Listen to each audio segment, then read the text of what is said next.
prendre ses responsabilités. Sulpice, merci. Il y a des enjeux macro, je vais dire éminemment économiques et stratégiques pour notre pays. Le port autonome, c'est le poumon de l'économie nationale, c'est ce qu'on se plaît à dire. Est-ce qu'il faut laisser quelques agités du bocal paralyser l'économie du pays? Et ma question, maintenant, André Dossa, est-ce qu'il n'y a pas une part d'impuissance professée de la part du gouvernement, quand on sait que des ministres étaient là, des ministres de la République étaient là, quand il s'est agi de lancement, pourquoi ne pas agir, trancher dans le vif, taper fort, c'est faux? Oui, avant même de parler des ministres, moi je voudrais remonter un peu plus haut. Vous savez, le chef de l'État avait coutume de dire ici son ambition c'est d'ouvrir le Bénin par voie, par terre, par mer et par air. Il parlait de hub pour parler de notre pays. De faire du Bénin le hub de la sous-région. Absolument. Alors pour le faire, il faut bien attirer les investisseurs étrangers. Il faut bien attirer des multinationales, il faut bien attirer des sociétés comme Grimaldi. Et lorsque l'État, l'exécutif, le gouvernement décide d'accorder des agréments à ces sociétés étrangères, il se trouve encore que des mêmes collaborateurs, des mêmes agents du même gouvernement torpillent les actions. Vous voyez, on a vu le parterre de ministres qui était à la cérémonie de lancement des activités de Grimaldi, dont le ministre de tutelle, le ministre Issa Badarou, qui a coutume de dire qu'il voudrait faire de notre port le plus grand des petits ports. Alors, quand ça se passe comme ça, forcément, c'est que on se pose des questions. On se pose des questions. Et moi, je vois dans cette affaire-là, l'attitude, le comportement du directeur général de la SOEMAP, moi, personnellement, ça me paraît un peu curieux. Ça me paraît, oui, M. Soumanou Djemba, ça me paraît curieux. Je vois un directeur général et les travailleurs de la SOEMAP qui, au départ, s'affrontaient, se battaient, se bagarraient sur les intérêts des travailleurs, aujourd'hui s'entendre et lutter contre les intérêts de la République. Le même DJ qui organise les séances de prière pour soutenir le chef de l'État, qui ne jure que par la réussite des actions du chef de l'État, qui, sous un autre tableau, sur un autre tableau, agit contre les mêmes intérêts. Bon, c'est-à-dire, c'est tellement contradictoire, c'est paradoxal. Maintenant, vous savez, je lis aussi, parlant d'impuissance, puisque vous l'avez utilisé ce mot-là, je lis également l'impuissance, un aveu des travailleurs de la SOEMAP. Ils abandonnent tout simplement. Nous sommes dans un monde de concurrence. Alors, lorsque on vous envoie sur le terrain de la concurrence, vous devez vous battre, utiliser les potentialités que vous avez pour affronter celui qui vient, c'est vrai, les multinationales ont certainement plus de moyens, mais mettez-vous aussi au travail. Retoussez-vous les manches et travaillez. C'est de la concurrence qui s'agit. Si vous offrez les meilleurs services, les meilleures prestations, c'est clair que les clients vont venir vers vous. Mais bon, si vous laissez le terrain à l'autre et qu'il propose mieux, il n'y a pas matière. Il ne faut pas renoncer, il ne faut pas déserter. Et puis vous parlez de paradoxe, on n'est pas à quelques paradoxes près chez nous. Mais c'est vrai que dans l'univers de médiocrité, on est souvent rebelle à tout ce qui est bien, vous voyez, à tout ce qui peut amener à aller vers l'avant. Et c'est ça, parce que Grimaldi, c'est d'abord des équipements modernes. Le Roro Terminal, c'est des équipements modernes, des nacelles de voiture, par exemple, une heure, des bobskits aussi, des chaînes pour la traction, des navettes pour les conducteurs aussi, des véhicules bloqués. Donc il y a beaucoup de choses, des patrouilles, il y a beaucoup de choses par rapport à cela. Donc je pense qu'on doit pouvoir... C'est ultra modèle. C'est ultra modèle par rapport à l'archaïsme ruineux qu'on observe au niveau du port de Cotonou. Donc je pense qu'il va falloir encourager cela, parce que c'est d'abord pour l'économie béninoise. Vous voyez un peu, l'impact sera ressenti au niveau de l'économie béninoise. Et je vais insister sur quelque chose. Il faut que le directeur d'exploitation de la SOBEMAP s'explique sur ce qui s'est réellement passé, comment les engins ont pu être utilisés contre une société qui a reçu l'agrément de l'État. Et où est-ce qu'il était, le directeur d'exploitation?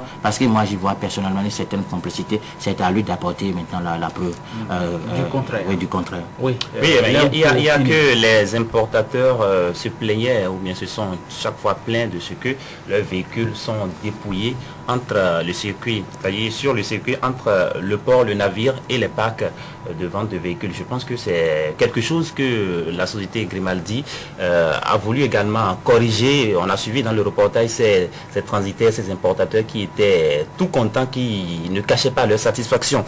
Maintenant, je ne vois pas en quoi l'installation d'une société étrangère pour faire le même travail que vous menace les emplois des travailleurs de la SOMAP, je ne vois pas la raison pour laquelle ces travailleurs-là manifestent s'il n'y a pas une certaine complicité, s'il n'y a pas une certaine caution, si on n'est pas en train de vouloir régler des comptes.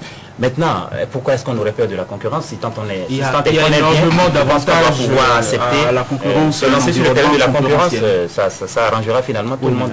Pour finir, hein, on peut demander que ceux qui ont la charge de ce pays-là aillent briser la tête à la mafia. Il faut qu'ils aillent couper la tête de la mafia portuaire. Et il faut aussi que les relents bureaucratiques cèdent la place, que précisément nous soyons dans l'efficacité, que nous soyons dans la productivité, que nous soyons dans quelque chose de plus efficace, de plus probant pour l'économie nationale. Il faut insuffler du sang neuf. Je sais que c'est ce qui se fait en ce moment à travers la session à Grimaldi, à Roro Terminal. Donc il faut donc les encourager. Il ne faut donc pas laisser quelques agités du bocal ruiner la cité. Tout à fait. Il ne faut pas les laisser. D'accord. Un tout dernier tour de table. Faut être sûr qu'on n'a rien oublié. Je vais faire mon tout dernier tour de table en deux mots. Deux mots sur deux différentes actualités. Ça fera deux mots. C'est que je suis tout à fait un peu triste pour ceux qui attendent aujourd'hui les malades dans les hôpitaux publics. C'est que si tout va bien, le mouvement de grève, le mot d'ordre lancé par les syndicalistes de la santé réunis au sein d'un collectif doit pouvoir commencer aujourd'hui, et ça fait de la misère pour les patients. Et certainement que je suppose, j'espère que les centres privés pourront, dans la mesure du possible, constituer l'alternative, parce que ça va être très grave. Vous savez, quand les médecins sont en grève, les praticiens hospitaliers, ça fait beaucoup de dégâts.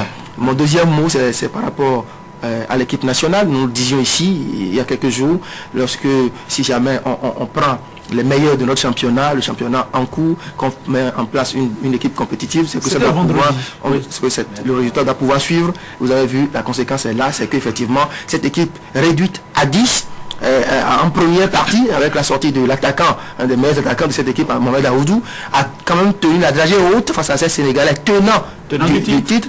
Mieux, à 10 contre 11, ils ont même dominé. Ils auraient pu mettre 2 autres buts avec les 2 contre-attaques pendant la deuxième partie. Donc je pense que nous pouvons bien faire si nous nous organisons, si nous sommes sérieux.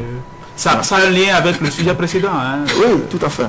Oui, justement, chapeau à ces écureuils, on en parlait ici déjà vendredi, et j'y vois quand même les retombées du championnat, l'impact de ce championnat-là, parce que sans un championnat régulier, avec tous les matchs effectivement joués, des joueurs qui ont de compétition dans les jambes, on ne peut pas en arriver à ce résultat-là, parce que le Bénin a réussi en match inaugural à faire tomber le tenant du titre, ce Sénégal qui était venu chercher le titre à Cotonou. Et la confirmation. Oui, on dit chapeau. Oui, chapeau bas donc pour la Ligue professionnelle de football, bien sûr. Au président Adjavon. Très bien. La revanche du Bénin. Je voudrais rapidement m'intéresser à la question de la grève dans le secteur de la santé. Une chose est sûre, la grève va certainement démarrer aujourd'hui. Une chose est sûre, il y aura des négociations plus tard. Et finalement, les agents de santé vont reprendre le travail. Moi, je voudrais dire ceci. Il ne faudrait pas jouer au médecin après la mort. Il vaut mieux jouer au médecin avant la mort. Parce que c'est clair, la grève ne va pas durer éternellement. On va finir par négocier. Il y aura des concessions de part et d'autre. Pourquoi ne pas aller à la table de négociation maintenant?